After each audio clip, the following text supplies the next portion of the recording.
While the new Triumph Street Triple 765 RS falls in the middleweight naked category, this has all the bells and whistles to keep up with some of the big motorcycles in the liter class segment. You're looking at fully adjustable suspension, premium brakes. I mean, this thing can set lap records and carve those corners. But most of us assume that these motorcycles are not meant for touring, not meant for the streets. While this motorcycle has been used a lot on the streets and a lot of road touring as well. So let me introduce you to Mr. Aditya Pradeep, who's been riding this motorcycle across different locations here in India and using this motorcycle on our terrain. So welcome to Bikenbiker. This is the ownership experience of the Triumph Street Triple 765 RS.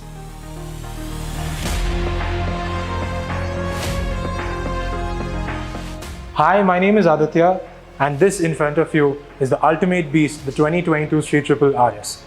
I picked this up 2 years ago and I've clocked around 6,250 kilometers in this. I use this mainly for weekend rides and touring. Previously, I've owned 4 bikes, starting with the Classic 350, the TVS Apache RR310, the Royal Enfield Interceptor, and this is my 4th bike, which is the Street Triple. When I started my riding career with the Royal Enfield Classic 350, I had figured out that a cruiser wasn't my cup of tea, due to which I wanted to shift towards the sports segment and went in for the TVS Apache RR310. Rode that around for a year, clocked around 5,000 kilometers, and needed something which is more aggressive and then can do triple digits on the highways without breaking your sweat.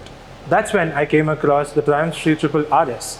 I was slightly confused among the sports nakeds, but I had a friend who owned the Street Triple RS and he had convinced me enough to go ahead for the bike, which I don't regret at all. I mainly use this for my weekend rides, for city commute once in a while, and also for touring. I initially felt that the bike might not be able to be that comfortable to do touring, especially for the way the seating position is and also the rear pillion comfort. But I had done a solo ride with a couple of friends with a tank bag and also a tail bag. I went in for a soft luggage because there are not many luggage options for the sports naked.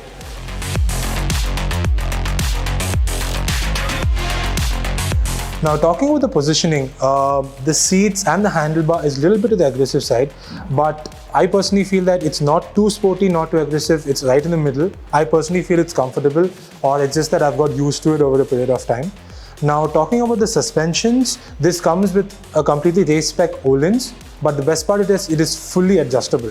When I picked up the bike, I thought that this might not be able to do that much justice to the Indian roads, but over a period of time, it's doing the best.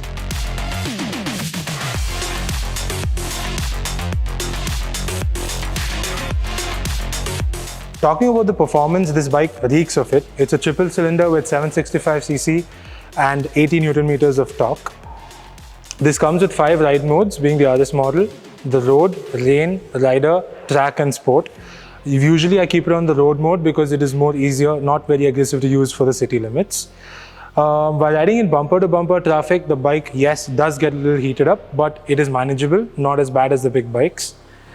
Talking about the exhaust, this I have not changed, I have not put an aftermarket exhaust. This is a stock exhaust and it is not very loud. It is a melody to the ears on the highways. The bike performs extremely well on highways. You can keep up great speeds and it can match up to a liter class. While coming to the braking part, this comes with the top of the line Brembo brakes. I have not found a need to change the brakes and put up any third-party brake ones.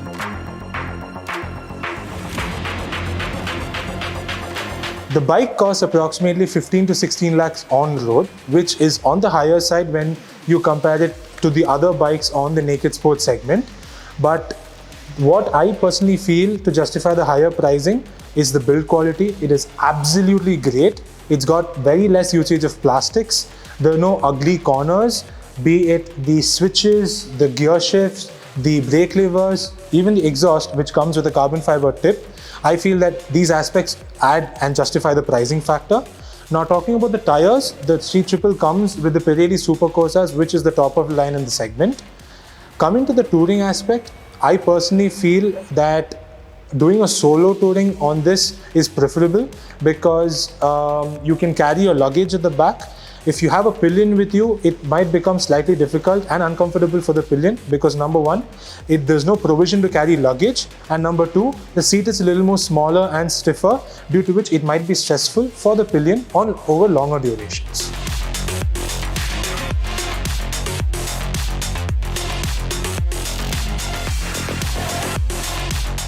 Now, one of the main factors which everyone considers while picking up a superbike is the maintenance. Yes, the Street Triple is on the higher side when it comes to the service cost. The first service is after the 1,000 kilometers.